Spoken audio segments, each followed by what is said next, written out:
Hey there and welcome. My name is Mr. Barry, and in this whole video we're going to be answering two different questions that subscribers have been asking me. One of those questions is which apps do I use on my Chromebook, my cell phone, and my Windows 10 computer. The second question is which app do I use to kind of relax with and watch TV after teaching and after making the videos and all that. So I'll be answering both of those in this whole video. So let's give it a go, you and I. Come on.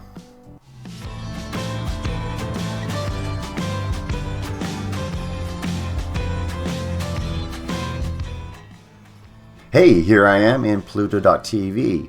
Now I use this app on my cell phone, my Chromebook, and also my Windows 10 computer, so I thought I might as well start with this one, even though it answers the second question, but it also answers the first question. Alright, once you find Pluto.tv, it's really easy to find, by the way. All you have to do is, if you go to the Play Store, type in Pluto.tv, boom, it'll come up. If you go on your Chromebook, type Pluto.tv in the URL address box, boom, it comes up as well. So it starts out with this TV guide. Now, if you look on the left-hand side, you'll notice that there's categories of different types of content. And so they do group different types of content together. So you have classic TV, you have movies, you have news, you have the sports channel, you have Latino, you have all kinds of different content, and it's all grouped together for you to make it easy for you to search through. So as I'm going through this, you'll notice that it really has a lot of channels. Now, Pluto TV started back in 2013, and back then, Pluto Inc., basically they were able to raise enough money to actually start a streaming service, and they were streaming less than 100 channels back then. But still, it was really nice. I was using it back then, right when it came out, and I really enjoyed it because it was basically free content. I didn't need to log in. I don't need to have any type of special credentials or anything like that. You just go to Pluto.tv and watch what you want. And so, as you see, it's a lot more than 100 channels now. Basically, back in 2019, Viacom CBS purchased it, and they added a lot of stations and a lot of channels, as you can see in this list here. They also diversified a lot of the content there for you, and we also have a on demand too, which I'll talk about here in a second. As we're going down this list, you notice there's basically everything there for you. There's the different news stations if you want to watch the news. There's different cinema, there's different movies, there's different episodes of TV. So there's not only TV from like the 50s, 60s, and 70s and 80s, but there's also newer programs as well from the 2000s and 2010s. There, it's all there. Now what I'm going to do is I'm going to go up to the very top here, and I'm going to click on Demand. Now, as you go down that list on Demand, you'll notice right away that you have movies and you also have episodes. So let's say that you have a favorite program that you want to watch. Boom, all you got to do is go there and find it there. Now here's something to think about. It is free, and so you go, well, how does it get paid? Well, there are advertisements throughout the program just like normal TV. So that's how everyone gets paid and everyone gets happy there.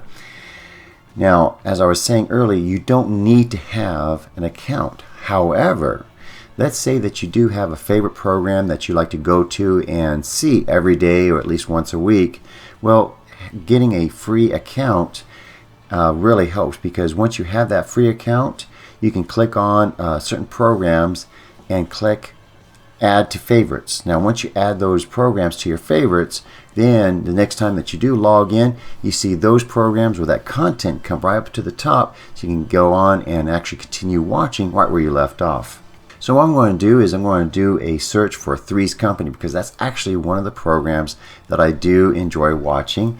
So there's Three's Company, and if you click it, you can then see that you have all the seasons and all the episodes for each season.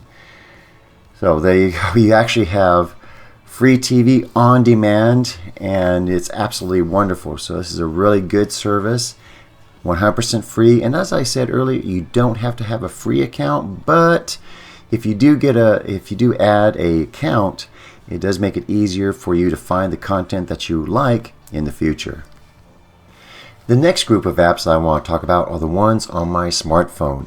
Now I have a Samsung smartphone, and on that phone what I do is number one app is the camera app, believe it or not. So here's one of the pictures I've taken, and that's because around sunrise and sunset I love to take a walk, and I bring my smartphone with me, and if I see something really beautiful, I'll take a picture of it. And so here's one of the pictures I've taken. Now, since I use it as a camera, the next app that I use is Google Photos. And so here's Google Photos. What's nice about Google Photos is basically it allows me to store my images there, and then it sorts them by date. But not only that, I can then do a search later, such as I can search for a person, place, or thing. Just type it in the search box, and it actually will bring up that person, place, or thing. So let's say that I just want to find pictures of Hiroshima, Japan. When I do my trips there in Hiroshima, I just type in Hiroshima, Japan, and it brings up all the images that I took at that location. If I want to find a certain person, I can click on that person's face, and it'll find all the images of that same person. And it allows me also to do a search for a thing. So here if I type in Tesla, then it brings up all the Tesla images as well. And after Google Photos, the next app that I use is Google Drive, which has the Google Docs, Google Sheets, Google Slides all in there for me. So what I do is I actually will edit my spreadsheets, my documents, or even my presentations right on my smartphone. And that's so if I have an idea while I'm doing my walks, I will just type it right on my smartphone, and it will update and make the changes to my script or to one of my lessons, or even if I'm working within a spreadsheet, it'll make changes in there. And I do use my phone for communication as well, but I use Facebook's the private messenger app, which is great because that allows me to talk to anyone around the world, all my family and friends, and even subscribers. So I have subscribers who have contacted me through Facebook there, and they have questions, and I actually help them there through whatever problems that they're having. And so I use the Facebook Messenger, and that allows me to see them and allows them to see me, which is kind of nice. And one of my sons is out of state right now too, so I've used that to communicate with him. And the last two apps that I want to talk about there that I use would be, one is the Tesla app, and the Tesla app allows me to control my car. So that's exciting. So whenever I want to do anything with my car, I can just bring up my smartphone and I can control what I want it to do, kind of like a remote control car almost there, right? And that's kind of exciting. And so I use the Tesla app for that, and it also allows me to find charging stations, the Tesla specific charging stations anyway. So if I was on a long trip, I can bring up my phone, click on the Tesla app, and it'll show me all of the quick chargers or the supercharging stations in my area. And the last app is the ChargePoint. Now the ChargePoint app allows me to find charging stations for my car, but it's not Tesla specific, so it can find any charging station, and then I can basically plug my Tesla into that other type of charging station and charge my car there. And that's what I do on my smartphone. Next is the Chromebook, and here I am in my Chromebook.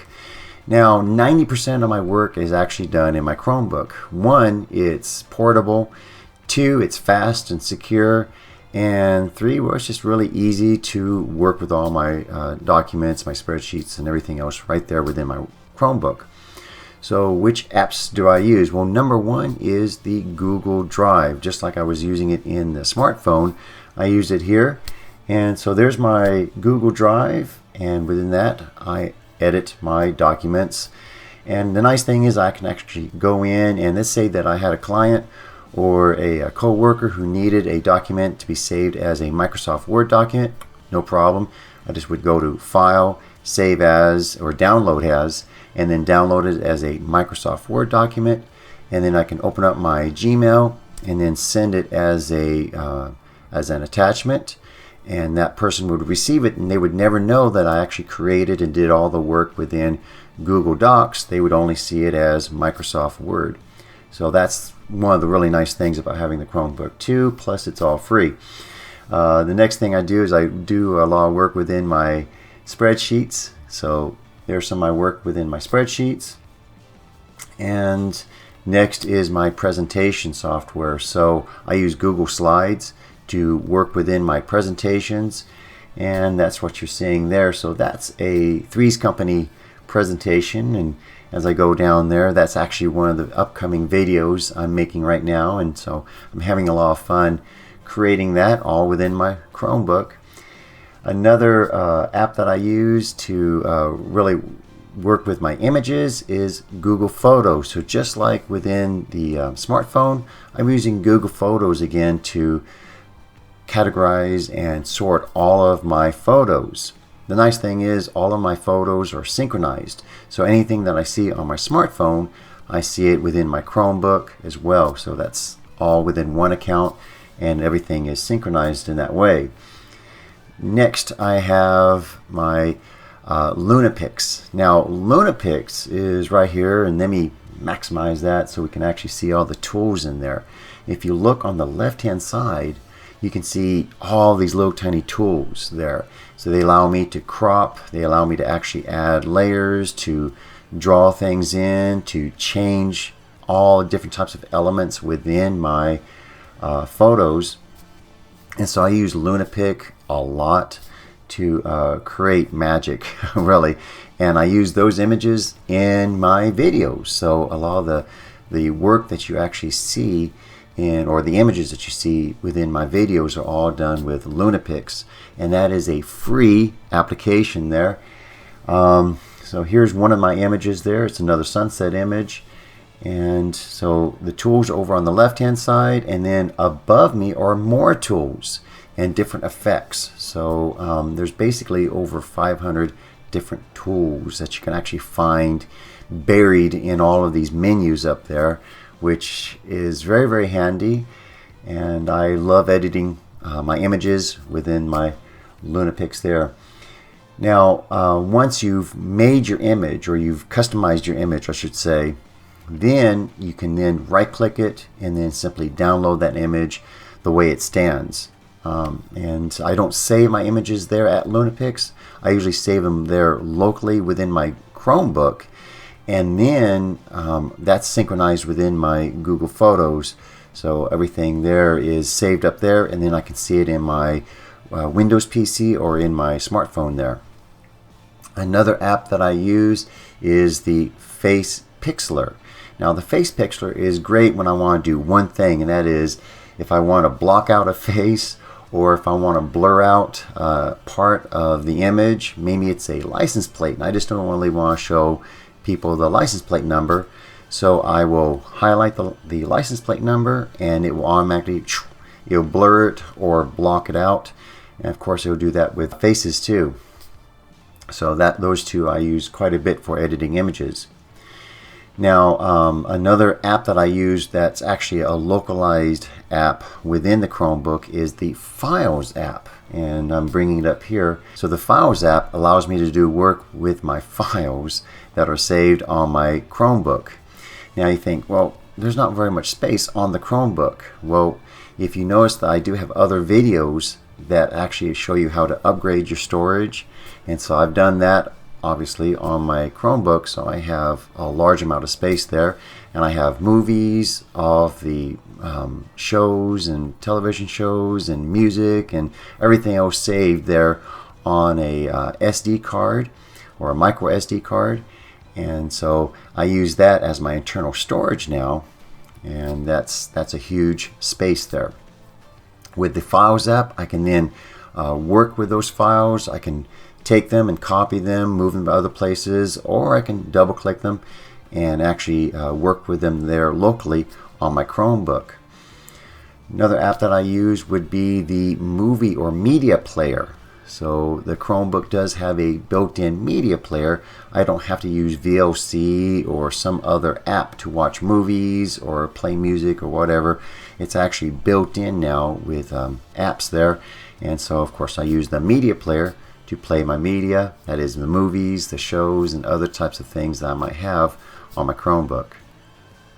And other apps that I do use would be, of course, Facebook, as I do on my smartphone, as well as Nextdoor. So there's a Nextdoor app, and it's kind of like Facebook, but it doesn't have censorship going on in it, so you can really exchange ideas or whatever you want to talk about, and nothing is censored in there. So that's really good, and that's called the Nextdoor app, and I really recommend that one.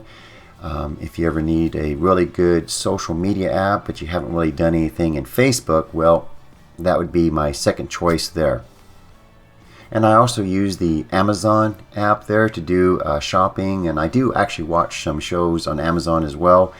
But I like doing my shopping on my Chromebook because it's more secure than any of my other devices. So I will go to my Chromebook and make my purchases there because it is more secure. And last but not least is the app that I use most of the time on my Chromebook, which is Screencastify. I use Screencastify to actually create the videos. In fact, I'm using it right now to create this very video. So Screencastify allows me to do all of the magic that you're seeing in the videos, which is pretty neat. Now, Screencastify allows me to not only to grab what I see on my desktop, including this image that you're seeing right now with my webcam and my microphone, it also allows me to go in and edit this work, which is kind of neat. So I can do some of my work within Screencastify, the edit program. All the other programs that we've talked about right now so far, they've been free.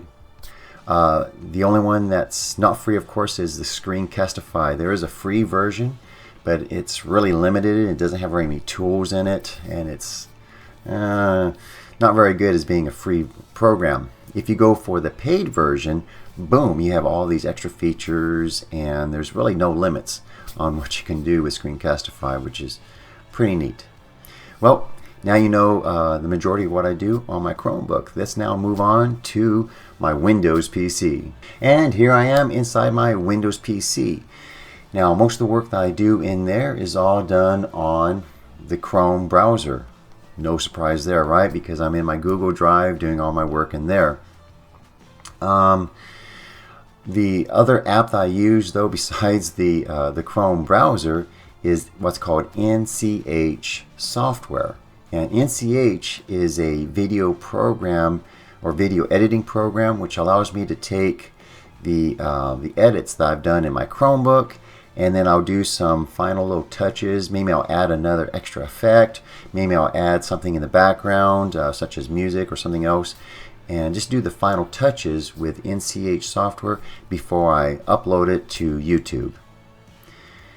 So, and let's see, what else do I use on my Windows PC? Well, I do play some games on my Windows PC, and that's like the World of Tanks. So I'll play that on my PC, and I'll also play World of Tanks on my Chromebook. So I'll use both devices to actually play World of Tanks.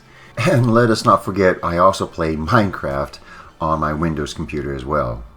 And that's about it. So now you know all the apps that I use on all my different devices. Hey, if you like these types of videos, please give it a thumbs up because that really helps the channel whenever you give it a thumbs up there. Comment down below because I love reading your comments. And if you have a question or anything there, write it down there and I'll be sure to answer it as soon as I can. If you haven't done so already, please subscribe to my channel. And just to let you know, if you go to Selma Teacher 7's channel, there is a PayPal link there. So if you wanted to donate to the channel, that would be awesome. You click there, you donate a couple bucks there, whatever, and you'll get a nice mentioning here in one of the videos saying, hey, thank you to so-and-so, if you want that. A lot of people want to remain anonymous, and I understand that too. So thank you everyone there for watching the video, and like I said before there, if you ever have a question or anything, please leave it down there as a comment. I'll make sure I'll get back to it as soon as I can. Thank you again, and bye bye.